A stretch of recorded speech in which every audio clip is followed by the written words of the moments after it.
श्री कृष्ण कहते हैं, ऐसा सच जरूर बोलो जो करवा लगे, लेकिन ऐसा झूठ कभी भी ना बोलो जो सच लगे।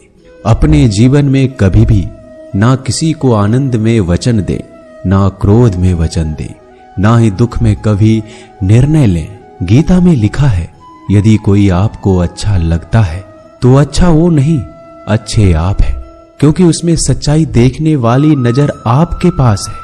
अपनी पीड़ा के लिए संसार को दोष मत दो, अपने मन को समझाओ। तुम्हारे मन का परिवर्तन ही तुम्हारे दुखों का अंत है। सोच और नीयत अच्छी रखिए, फिर आपके कष्ट प्रभु स्वयं दूर कर देंगे। लोग अपने शरीर को सुंदर बनाने में लगे रहते हैं, पर आत्मा की सुंदरता शरीर की सुंदरता से कहीं ज्यादा महत्वपूर्ण है। शरीर तो नश्वर है, मिट्टी ही तो है और मिट्टी में ही मिल जाता है, पर आत्मा अमर है, इसलिए आत्मा की सुंदरता पर ध्यान दो। बहुत विनम्रता चाहिए रिश्तों को निभाने के लिए। छल कपट से तो सिर्फ महाभारत रची जाती है। इंसान की सोच ही उसकी सबसे बड़ी पहचान है, वरना दुनिया में एक नाम के कई इंसान हैं। उस इंसान का मंजिल से भटकना तय है जिसकी संगत में नकारात्मक लोग रहते हैं।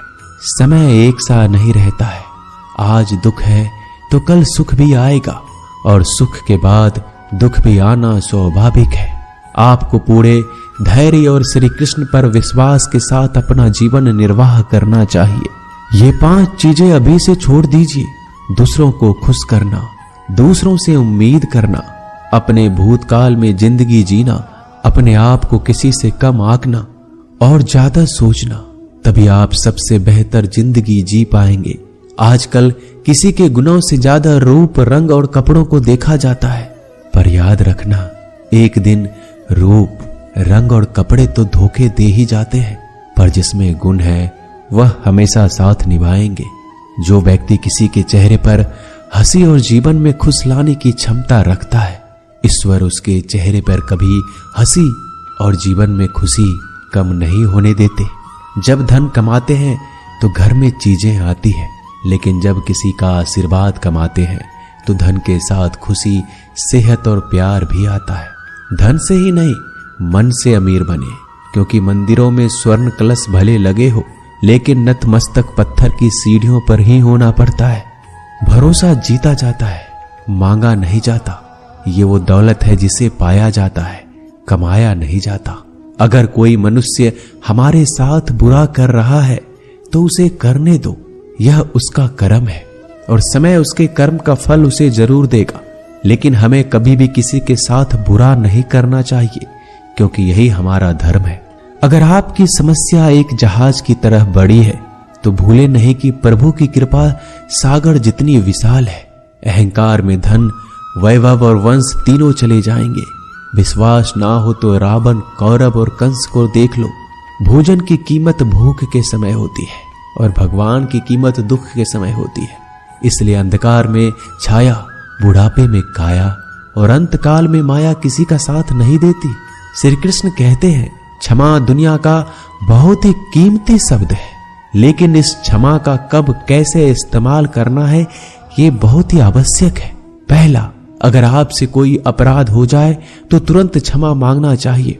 अगर आप क्षमा नहीं मांगेंगे तो इसमें आपकी ही हानि है, क्योंकि क्षमा ना मांगने से मन के अंदर अहंकार जागता है और अहंकार तो हमारी हानि ही करता है। दूसरा, अगर कोई अपराध करे तो आपसे क्षमा भी ना मांगे तो उसे क्षमा मत करिए, क्योंकि क्षमा अत्यंत अनमोल है और बिन मांगे किसी को क्षमा देना आवश्यक नहीं।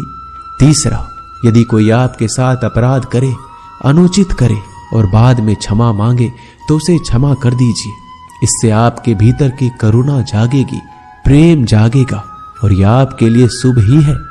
चौथा, अगर आप कोई अपराध कर दो तो क्षमा अवश्य मांगना, इससे आपको लाभ ही होगा, क्योंकि सामने वाले व्यक्ति आपको क्षमा करे या ना करे, आपके अंदर का अहंकार गिरता है और आपका मन अधिक निर्मल हो जाता है। श्री कृष्ण कहते हैं, जिसके साथ बात करने से ही खुशी दुगनी और दुख आधा हो जाए वो ही अपना है, बाकी तो बस दुनिया है। दुनिया के ये 4 स्थान जो कभी भरते नहीं, समुद्र, इच्छा का घड़ा, शमशान और मनुष्य का मन। कभी भी किसी भी रिश्ते का गलत इस्तेमाल मत करना, क्योंकि रिश्ते तो बहुत मिल जाएंगे, पर जिंदगी में अच्छे लोग बार बार नहीं आएंगे। बिना कुंडली मिलाए आजीवन चलने वाला एक अद्भुत संबंध केवल मित्रता है। यदि हमारी नीयत अच्छी और मकसद सही है तो किसी ना किसी रूप में ऊपर वाला भी हमारी मदद करता है। जब हम प्रार्थना करते हैं तो ईश्वर हमारे कहने से ज्यादा सुनता है। जितना हम पूछते हैं उससे ज्यादा जवाब देता है। जितना हम कल्पना करते हैं उससे ज्यादा अपने समय में और अपने तरीके से देता है। समय का चक्र बहुत तेज चलता है, इसलिए ना तो बल का अहंकार करें ना ही अपने धन का। जीवन में वाणी को संयम ही रखना अनिवार्य है, क्योंकि वाणी से दिए हुए घाव कभी भरे नहीं जा सकते। जीवन में कभी मौका मिले तो किसी के लिए सारथी बनना, स्वार्थी नहीं। जैसे पानी को अगर दूध में मिलाया जाए तो वह दूध की तरह हो जाता है, यदि वही पानी अगर कीचड़ में मिलाया जाए तो कीचड़ बन जाएगा। ठीक ऐसा ही मनुष्य के जीवन में भी होता है। यदि एक गुणहीन व्यक्ति गुणवानों के संगत में बैठे तो उसे भी गुणवान समझ लिया जाता है और सम्मान का पात्र समझा जाता है। यदि एक गुणवान व्यक्ति गुणहीन व्यक्ति की संगत में बैठता है तो उसे तिरस्कार मिलता है। इसलिए अपने जीवन में संगति सोच समझकर सावधानी से बनाएं। जो मेहनत करने के बाद भी सपने पूरे नहीं होते तो रास्ते बदलिए, सिद्धांत नहीं, क्योंकि पेड़ भी हमेशा पत्ते बदलता है, जड़ नहीं। गीता में साफ शब्दों में लिखा है, निराश मत होना, कमजोर तेरा वक्त है तू नहीं। जीवन में कितना भी बुरा समय आए लेकिन हमेशा परिवार के साथ रहे, क्योंकि सुख आएगा तो बढ़ेगा और दुख आएगा तो बटेगा। जब इच्छा की पूर्ति हो जाती है तो वो लोभ को जन्म देती है। जब तक वह संतुष्ट नहीं होता तो क्रोध जन्म होता है। काम, लोभ और क्रोध तीनों के प्रभाव में आकर मनुष्य पाप करता है। बोलना तो सभी जानते हैं, लेकिन कब और क्या बोलना है ये बहुत कम लोग जानते हैं। जो केवल अपना भला चाहता है वह दुर्योधन है। जो अपनों का भला चाहता है वह युधिष्ठिर है। जो सबका भला चाहता है वह श्री कृष्ण है। इस दुनिया में कोई भी ऐसा व्यक्ति नहीं है जिसके पास समस्याएं ना हो, और ऐसा कोई समस्या नहीं है जिसका कोई समाधान ना हो।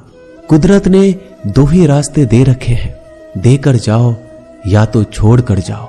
अपने साथ ले जाने की कोई व्यवस्था नहीं है, लेकिन फिर भी मनुष्य समझता ही नहीं है। याद रखना, भगवान से कभी उम्मीद छोड़ना नहीं और दुनिया वालों से कभी उम्मीद रखना नहीं। उस प्रेम पर विश्वास मत करो जिसमें भगवान श्री कृष्ण भी हार गए। उस मित्रता पर गर्व करो जिसमें गरीब सुदामा भी जीत गए।